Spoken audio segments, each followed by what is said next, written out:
What's next? I'm going to be the number one real estate agent in Miami.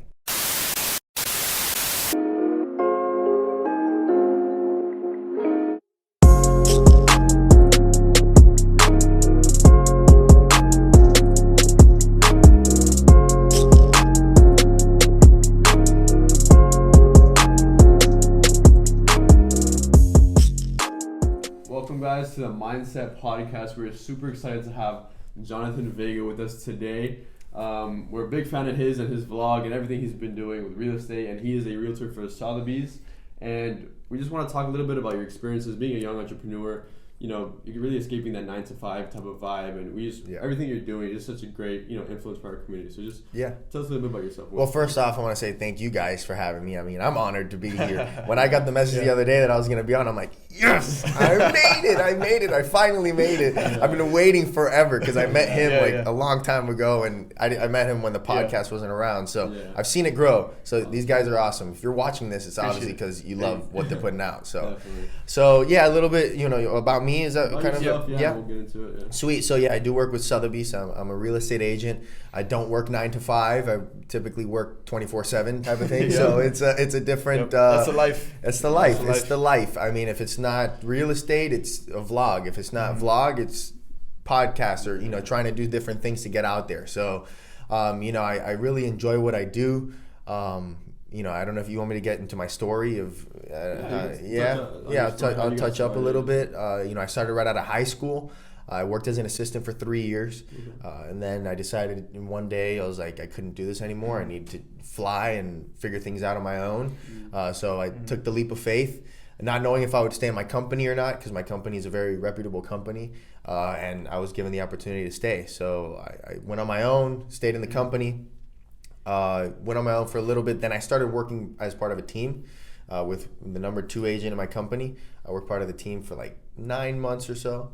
And then maybe 5 months ago, 6 months ago, I decided to take the leap again and just go on my own. I've really tried to learn from the best of the best so that I could go out and do what they've done or, see how they've done their business and redo it and make it my own. I think that's really important.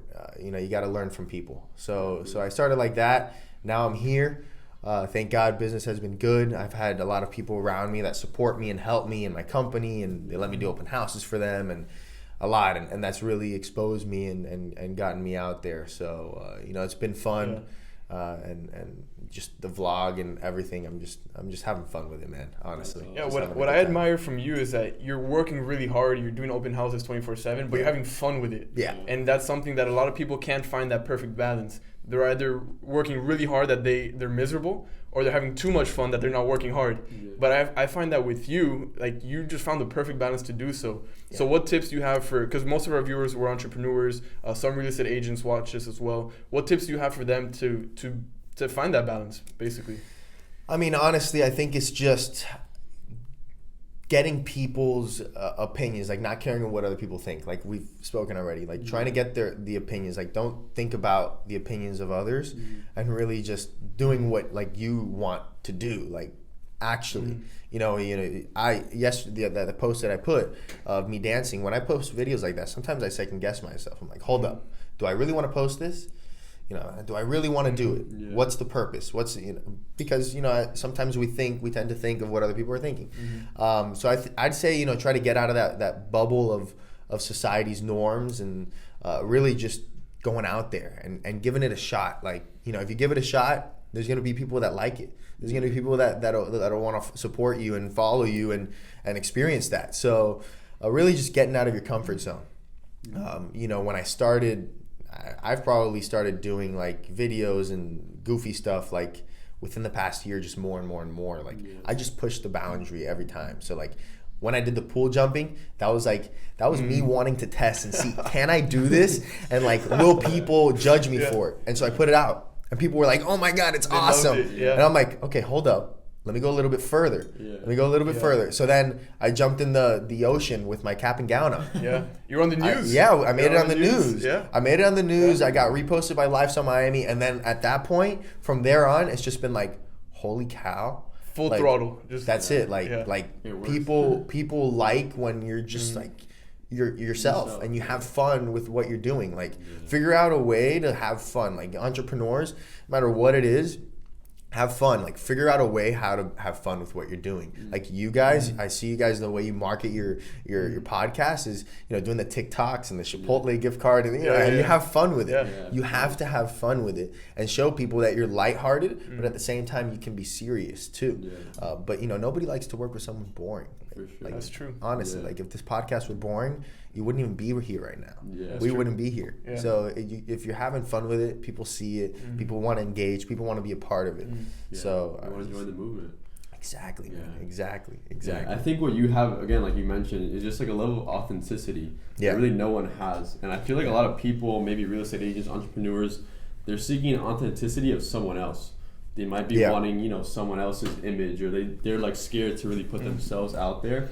So I just want to ask you, like, going hand in hand with being authentic, like I'm sure you've gotten hate from, like you said, the post, you've gotten negativity from, comments or, any people that might, put hate on you. Does that ever discourage you at any times? Like, does it really put you down, or just, just kind of fuel the fire?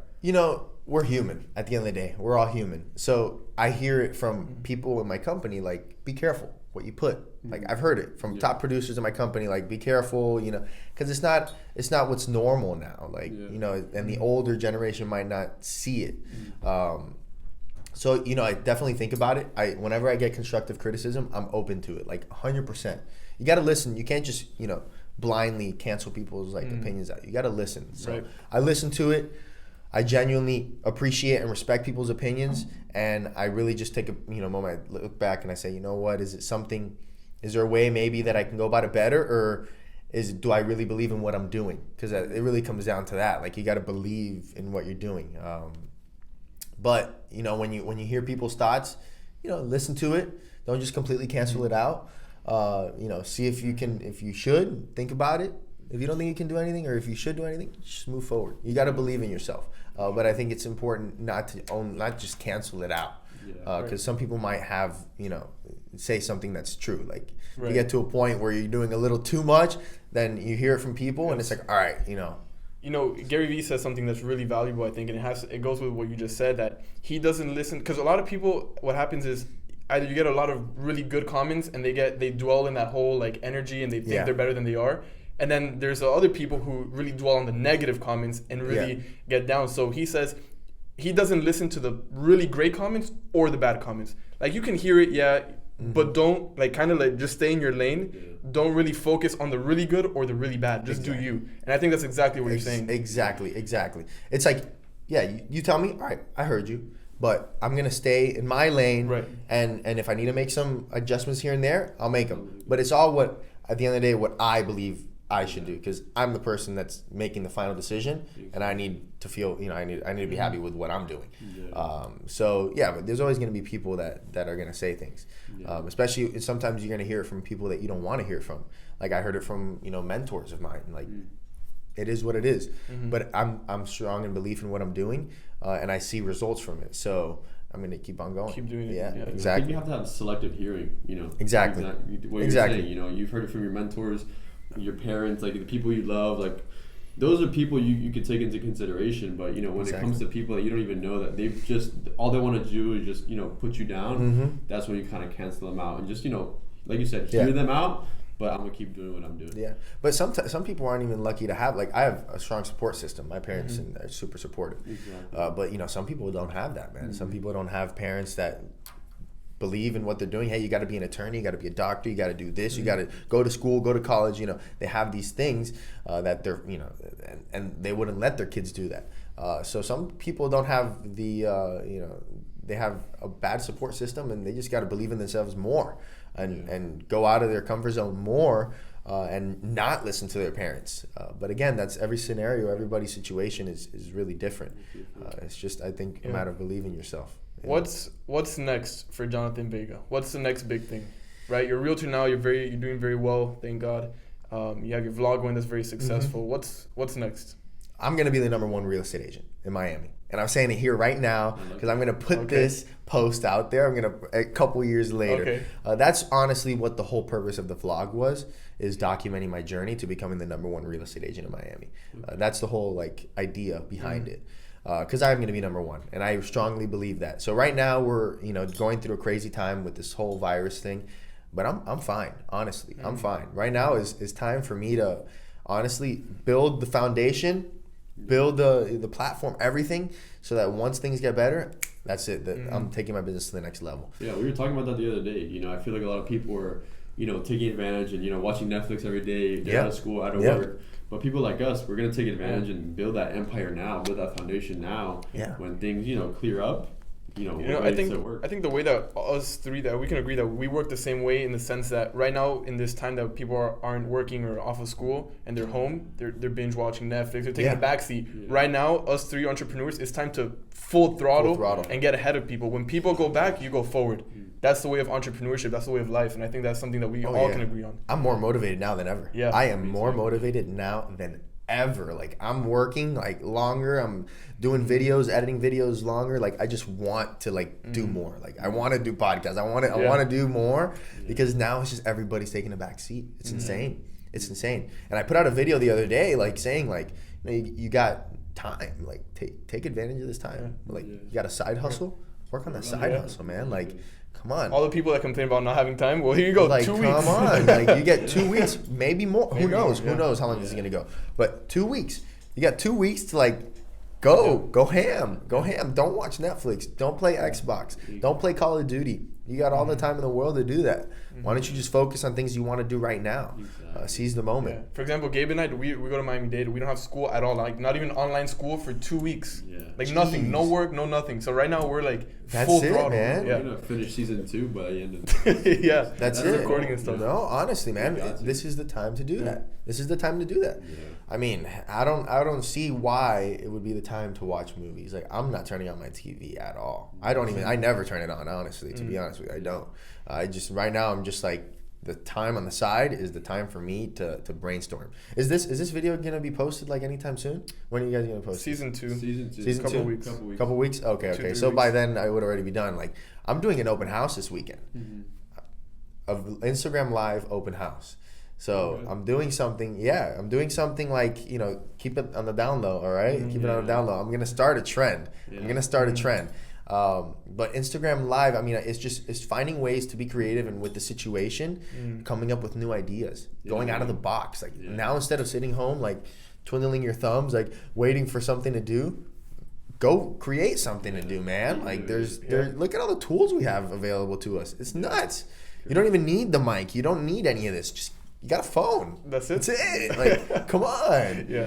But at the end of the day, it's a mindset. It's if everybody was doing what we're doing, we would just be average. Yeah. So we're the select few people who are motivated and driven. Everybody can't be driven, and that's just that's life. That's the way of life. It's the way of life. Yeah. To shift the topic a little bit, I know you touched on how you got to where you are, but give us a little insight about why you chose real estate. When did you know? When did it first click in your head? Okay, I'm going to be the number one real estate agent. I want to get into that space. Just give us a little bit about that. So I have no family in the business whatsoever. I was a tutor in high school, and I was tutoring kids junior and senior year, and I was going to go to UCF, go away to college. Things didn't work out. I ended up staying at FIU. I told one of the parents that I was working with, hey, I'm going to stay. I can continue tutoring the kids. And she's like, oh, come work with me as an assistant. And so then that's how I got into the business. Okay. And she worked in Sotheby's. So that's how I got into the business. It's just life, man. That was really a small opportunity that turned into something bigger. I always preach that. Whatever you do, just give it your all. You never know what opportunity you'll get from it. Yeah. And that was just a perfect example of it. I was always on time. I always did what I had to do. I showed up. I was respectful, responsible, never late. And then that turned into my career. So something small, you never know how it could turn out. That's why I always say 100, give it 100%, 110 every day, no matter what. But leading into how I would like to continue, because it's one thing getting in, but do I want to continue? was just seeing like what the potential it could be. Like I'm not a 9-to-5 guy. Like you cannot get me in a desk. Like I'll just be dancing at my desk all day, and then my coworkers will be going crazy. Like I'm in my office and I sit at my desk a lot, and I just have music blasting, and I'm there like like I'm jamming out while doing work because I have to. Like I can't. And then when I get on the phone, I walk, man. I'm doing my laps. So, I mean, I can't do a 9-to-5. And I knew I would never be a 9-to-5 guy. So I was like, man, this is an opportunity for me to not be 9-to-5, for me to be myself, for me to do something different, market myself how I please, and make money from it. You know, honestly, it's good money. Yeah, it's good money if you can, you know, do it well and do it consistently and do it right. It can be really good money. Sure. So I was like, you know what? Not only that, I just love you know, helping someone find a house, and I love dealing with people. I love talking. I love dealing with people. So it just goes hand in hand into what you know, everything that I wanted to do. Yeah, it's crazy. I see you're talking right now, and I see myself so much in you. Like, everything that and we mentioned this the first time that we met at the open house. Like you were saying how much I remind you of you when you were my age. Exactly. Right? Like as soon as I turned 18, the next month I got my license. Like, but I've grown up in real estate. Like my dad, he's always been a realtor. I've always gone to showings when I was little. So that kind of got me started. So since I was young, I mean, I knew I was gonna get into real estate. So once I turned 18, I'm like, this is the time to do it. And it's been really good so far. Yeah, man. Yeah, I told you that too. Yeah, I did. Because I did, man. I was like, man, this was me. I was doing open houses when I was 18 for other people, man. That's it. This is awesome. Yeah. So it was really fun. I have a lot of friends who watch this podcast who I've gotten into real estate. Like they're currently or they have taken the Gold Coast exam and they're on their way of becoming realtors. So what tips do you have for them? Someone getting their feet wet basically in real estate to be successful, to get started. What do you recommend for them? Man, someone starting out in real estate. Like brand new. Go work with a top producer. I told this, you know, I have buddies of mine that want to get into real estate as well. You know, everybody, when the market's good, everybody. Oh my God, you're selling houses? This is awesome. Let me hop on it. Oh my God, the amount of people who have gotten their licenses and then they start and they ask me for advice. Right. And I tell them, what I'm going to say right now, I tell them and they don't do it and then they don't end up like selling or don't end up even continuing with it. Now, actually, this whole Corona thing is probably scaring away a lot of people from getting the license and from like continuing in the business because it's just like everything's on standstill right now. So you know what? This is where we go do a short. What is it called? Foreclosures are gonna happen, so that'll probably if you know how to work it the right way. Yeah. And not only that, I mean, right now it's just like it's weeding the people out, like, you know, kind of the real ones stay. Yeah, the real ones stay. It's weeding the people out. I mean, because in reality, like the people who just got their license, like because the market's so good, they're kind of like, oh shoot! What do I do now? Like, short sales. That was what I was looking for. Yeah, short sales, foreclosures. Yeah, that might happen. But yeah, because it depends on how long this goes. If this goes on for a while, that's going to be like, prevalent. But like right now, everybody's kind of like on the sidelines. I mean, if you're a buyer right now, you're like, there's opportunity out there. Like there's sellers who have vacant houses who need to sell. Like there's opportunity out there. If you're a seller, it might not be the time. I mean, I had 2-3 listings coming up right now, and we're on standby. I'm not going to list it yet. We're going to wait for things to get back. But to get back to your point, you know, if you're a new real estate agent, work with a top producer, man. Like, don't waste your time working with somebody who's just starting out too. Like, work with somebody who's been in the business for a while. Like someone like your parents. Like you start working with them. They close deals. Work with a top producer in the area that you want to work in, or an area that's close to your house. Just like see how they run their business, because it's not easy, man. It's not easy. When you're a realtor, you're your own accountant. You're your own. You're your own everything. You're accountant. You're the marketing. You're the brains. Like it's a business. It's running a business. And when you're by yourself, like I am right now, I don't have an assistant or anything. It's a lot. It's a lot on the plate. You got to be really committed to it. And when you're first starting, you're probably gonna call your family members and all that, and maybe you'll get an opportunity from a family member. List a house. Yeah, you sold it. Sweet. Yeah. Now what? You know what I mean? Yeah. So it's like, don't take shortcuts. Work with somebody. Learn from the best. I did it for 3 years, a lot, side by side, every single day, listening how they speak to clients, how they negotiate deals, how they take pictures of properties, how they treat the listings, how they handle showings, how they all that. There's so many different things in real estate. It's not just turning on lights and showing homes, all right? It's not just that. That's what everybody thinks. If it were just that, like, come on, then we wouldn't be getting the money we get. I mean, it's a no-brainer. Like just work with somebody, learn. Take 2 years minimum, because if you shortcut that, you're not doing yourself justice. You're gonna have to learn the hard way, and it's gonna take you longer to get the ball rolling with things. Yeah, absolutely. And then once you do that as an agent, once you feel comfortable, you've learned the contracts, you've learned everything, you've seen how the best do it, give it a try. Take that leap and do it on your own. That's what I did. Awesome. You got nothing to lose. Exactly. That's my advice. Awesome. Yeah, and to wrap things up, I mean, again, we're so honored that you came on this podcast. You're such a big influence in the community, the real estate world. If you guys go check out his Vega vlog, subscribe to his YouTube channel. Thank you, man. It's going to be great. A lot of good content coming up. No, thank you guys for having me, man. Thank you. This was awesome. Yes, I love it, and I look forward to seeing this video when you guys publish it. I really do. Check out his merch. It's probably out by now. Merch dropping. By the time you it's see already it, out. it's probably out. Dude, give it a rest. Come on, dude. Give it a rest. Awesome.